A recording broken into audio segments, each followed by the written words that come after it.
പൂരാവേശത്തിൽ തൃശ്ശൂരിൽ ആസ്വാദകരെ അനുഭൂതിയിലാക്കി തിരുവമ്പാടിയുടെ മഠത്തിൽ വരവ് പഞ്ചവാദ്യമേളം നടന്നു.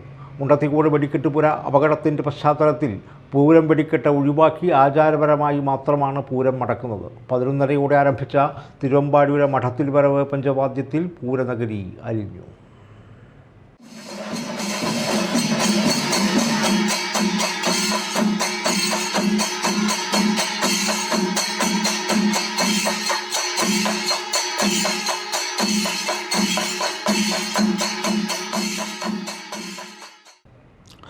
കരിമംഗലം ശാസ്താവ് പൂരനഗരിയിലേക്ക് പുറപ്പെട്ടതോടെയാണ് തൃശ്ശൂർ പൂരദിനത്തിലേക്ക് ഉണർന്നത്. തൊട്ടുപിന്നാലെ ഘടകപൂരങ്ങളുമെത്തി. ദേവഗുരുവായ കരിമംഗലം ശാസ്താവ് വെയിലേൽക്കാതെ സൂര്യോദയത്തിനു മുമ്പ് തട്ടകത്തു നിന്നും പുറപ്പെട്ട് തേക്കിൻകാടെത്തിയതോടെ പൂരം ആവേശത്തിന് തുടക്കമായി.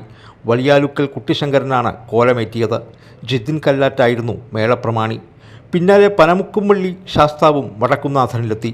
പെരുമ്പളം ശരത്തായിരുന്നു മേളപ്രമാണി. പൂരപ്രേമികൾ കാത്തിരുന്നാൽ ചെമ്പുക്കാവിൻ്റെ വരവായിരുന്നു പിന്നീട്. തെച്ചിക്കോട്ട് കാവ് രാമചന്ദ്രനായിരുന്നു തിടമ്പേറ്റിയത്. പാറമേക്കാവ് അഭിഷേകായിരുന്നു മേളപ്രമാണി. കിഴക്കേ നട വഴി വടക്കുംനാഥൻ അകത്ത് കയറി തെക്കേ നട വഴി പുറത്തേക്കിറങ്ങുമ്പോഴേക്കും രാമൻ ആരാധകരുടെ ആവേശം ഉച്ചസ്ഥായിലായി.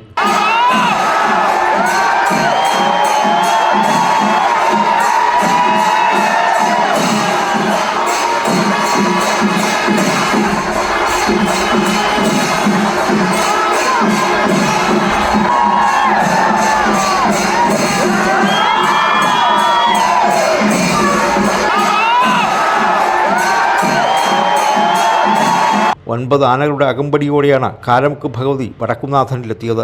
പത്മശ്രീ പെരുവനം കുട്ടന്മാരായിരുന്നു മേളപ്രമാണി. ശങ്കരൻകുളങ്ങര ഉദയൻ തിടമ്പേറ്റി. 9 ആനകളുടെ അകമ്പടിയോടെ ലാളൂർ ഭഗവതി നടുവിലാലിൽ നിന്ന് ശ്രീമൂലസ്ഥാനത്തേക്ക് കയറി. പാറമേക്കാവ് അർജുനായിരുന്നു മേളപ്രമാണി. പിന്നാലെ പൂരത്തിൽ ഘടകപൂരങ്ങളിൽ ഏറ്റവും കൂടുതൽ ആനകളെ അണിനിരത്തുന്ന ചൂരക്കോട്ടുകാവ് ഭഗവതിയുടെ വരവായിരുന്നു. പടുവിൽ രഘുനാഥന്മാരാരുടെ മേളം കലാശിച്ചതിന് പിന്നാലെ 13 ആനകളുടെ അകമ്പടിയിൽ അയ്യന്തോൾ ഭഗവതി എത്തി. ചെറുശ്ശേരി കുട്ടന്മാരായിരുന്നു മേളപ്രമാണി. ഒടുവിൽ 11 ആനകളുടെ അകമ്പടിയോടെ നെയ്തലക്കാവ് ഭഗവതിയുടെ ഊഴമായി.